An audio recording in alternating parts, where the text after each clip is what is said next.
거듭된 인사 실패 배후에 박근혜 대통령의 비선 조직이 있다는 보도가 쏟아져 나오고 있습니다. 7인회만 있는 줄 알았더니 만만회, 4인방, 3인방 등이 거론됩니다.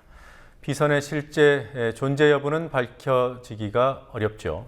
비상식적인 인사 행태 그리고 인사 실패의 책임을 묻지 않는 대통령이 비선 논란을 조장하고 있습니다. 강신혜 PD가 대통령 비선으로 거론되는 조직과 사람들을 정리했습니다. 총리 후보자 2명이 연속으로 낙마하는 상황이 벌어지자 이런 인사창극의 배후로 대통령 비선이 거론됐습니다. 그동안 박근혜 대통령 비선 조직으로는 7인회가 있습니다. 당사자들은 실체를 부인하지만 언론에서는 7인회가 2007년 대선 후보 경선 때부터 존재했다며 그 실체를 기정사실화해왔습니다. 김기춘 청와대 비서실장, 박정희 정권 당시 경제수석을 지냈던 김용환 새누리당 상임고문, 노무현 전 대통령의 탄핵을 주도했던 최병렬 전 한나라당 대표, 김용갑 새누리당 상임고문, 강창희 전 국회의장, 안병훈 전 조선일보 부사장, 현경대 민주평통 수석 부의장이 7인회의 멤버로 알려졌습니다.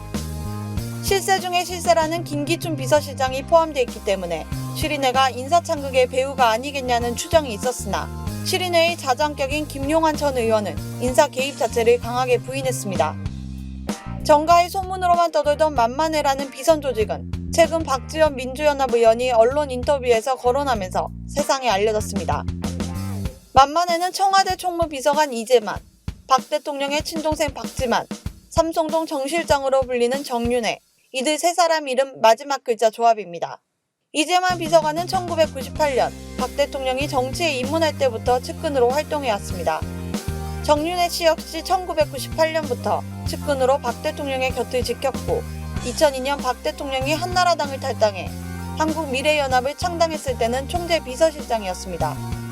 2004년 정계에서 자취를 감춘 정 씨는 여전히 삼성동 정실장으로 불리며 숨겨진 실세로 통합니다.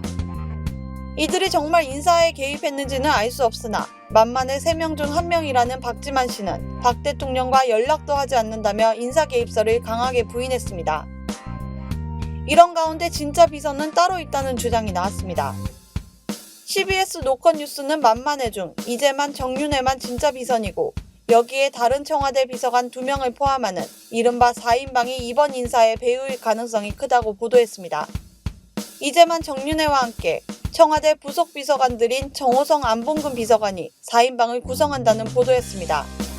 정호성 비서관은 곳곳에서 올라오는 보고서들을 취합해 박 대통령에게 보고하는 역할을, 경호원 출신인 안봉근 비서관은 박 대통령을 수행하며 각종 민원을 요약해 보고합니다.